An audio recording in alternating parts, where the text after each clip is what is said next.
Good morning and welcome to the PT on Ice Daily Show. My name is Dr. April Dominic, and I wanted to hop on here because the summer and spring travel season is upon us, and I wanted to give you all some tips that you can use for yourselves or to share with your clients during their treatment sessions regarding maintaining bowel health while out on the road for work or for fun.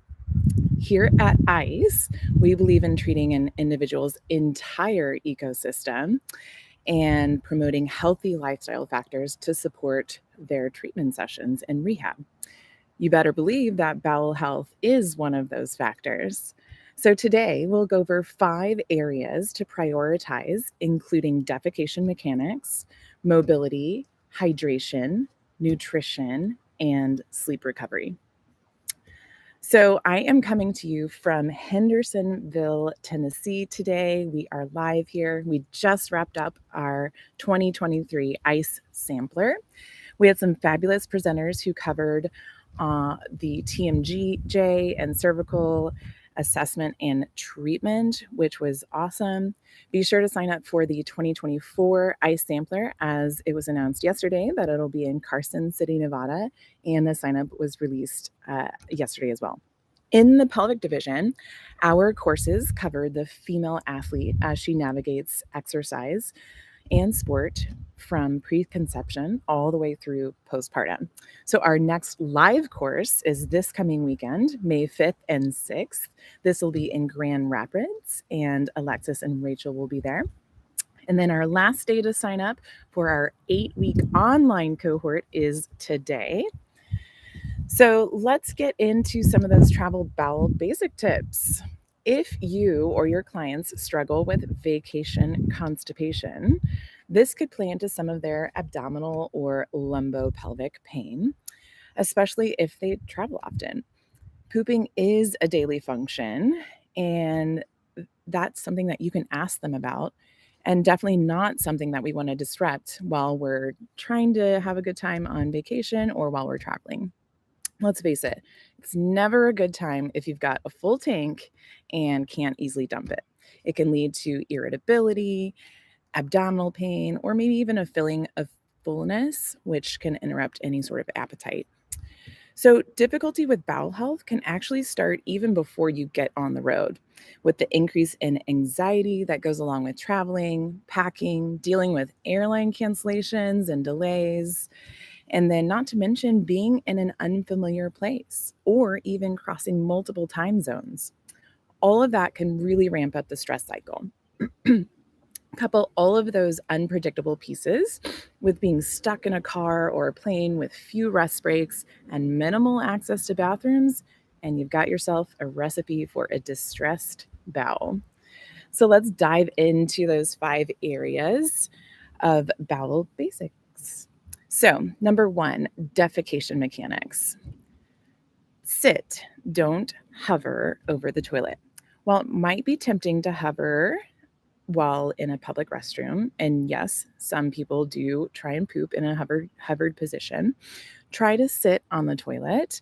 This is going to help relax the pelvic floor muscles and allow for just a smoother drop of the deuce. And then once you're sitting, we want to make sure you're propping to poop if you need the assistance. So, pooping with your feet on a stool allows the knees to be higher than the hips, which is going to improve the anorectal angle. And it also lets the poop just slide down the canal easier. Some of you may be familiar with the specific stool called the squatty potty. Newsflash, they actually have a travel version.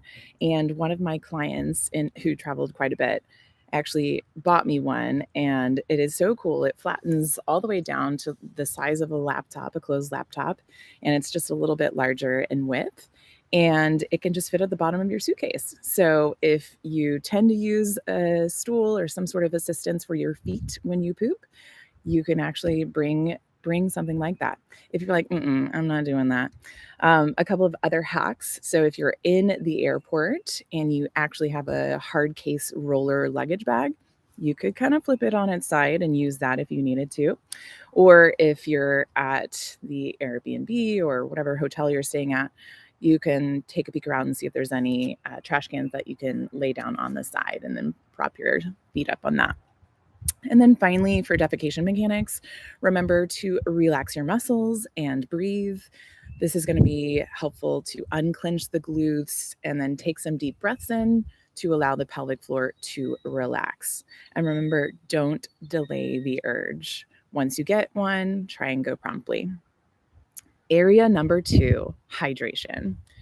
So ensure that you're drinking plenty of water. And I always like to say, I would go a lot more than your usual daily intake, especially if you're flying on a plane, because the cabin air tends to be a lot drier than the Sahara Desert. Or so I was told. I always remind my clients that if their colon is a desert, then the poop isn't going to be able to flow through that colon with ease.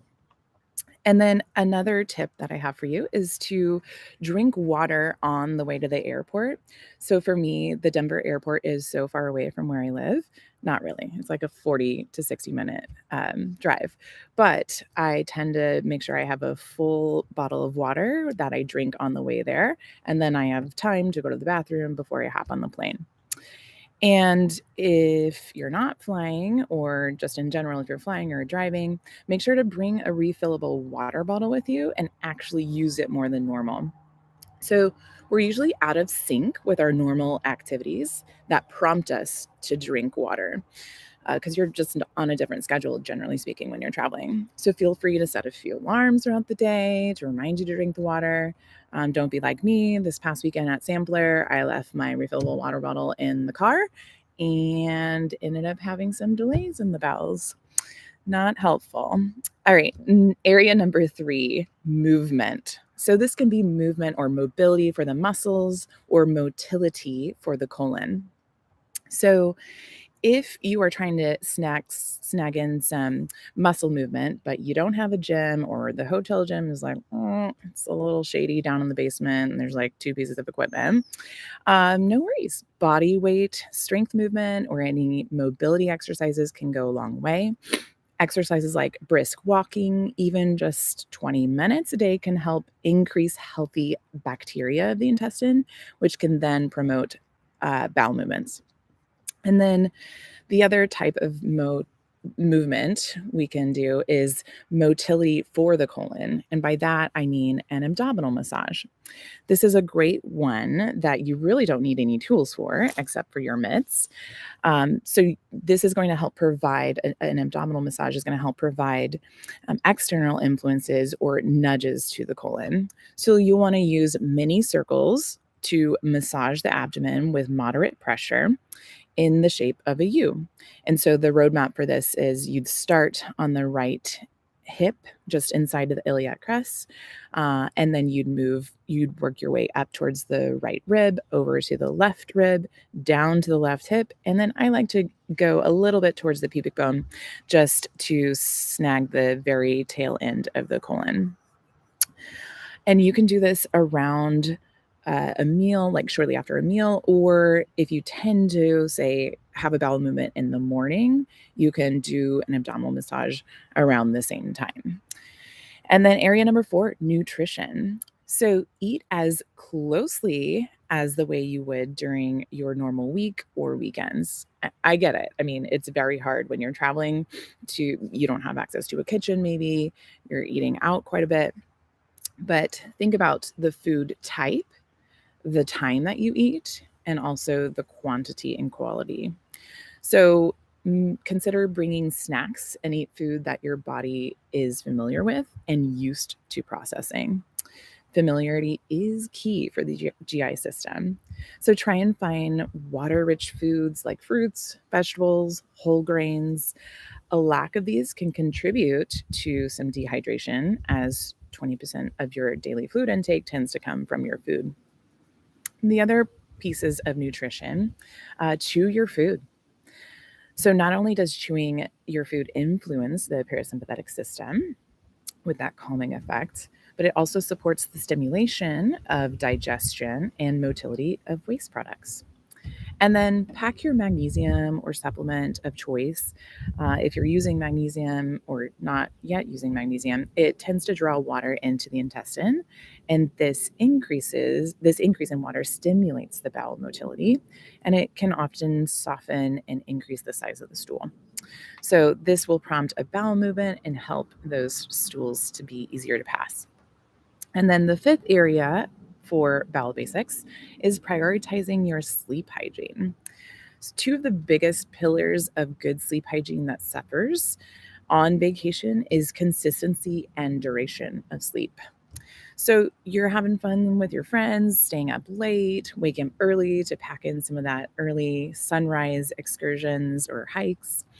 So one thing we know for sure is that your bowels love consistency. Think of your friend Dale, who always seems to disappear at the same time every morning after breakfast on that ski trip, right?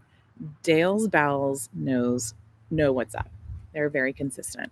So keeping a consistent sleep schedule with an adequate amount of sleep can help keep a regular pooping schedule and help maintain and make that attainable. So we have some data on short sleep duration and chronic constipation. We know that shorter sleep may alter the circadian rhythms, leading to slower abdominal basal colonic motility. And we also know that less sleep time could alter REM sleep, which is believed to influence abnormal bowel transit.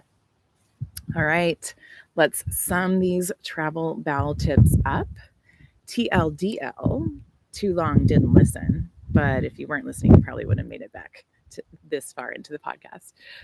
But the TLDL is stick to your routine. We reviewed 5 areas to prioritize, including defecation mechanics, mobility or movement, hydration, nutrition, and sleep recovery. When it comes to defecation, sit, don't hover, and use a stool or use a makeshift stool, and then relax those butt cheeks. Ensure you get some form of daily movement, whether it's a quick strength or mobility EMOM or a brisk 20-minute walk. And give yourself a 5-minute abdominal massage to target that GI motility. And then in terms of hydration, drink more water than usual, especially if you're flying. And for nutrition, eat familiar foods around the same time and quantity as you would at home. And then finally, for recovery, sleep an adequate amount and maintain consistency. I hope you all learned a travel poop pearl that you can relay to your clients this week. Thanks so much for listening and have an awesome Monday.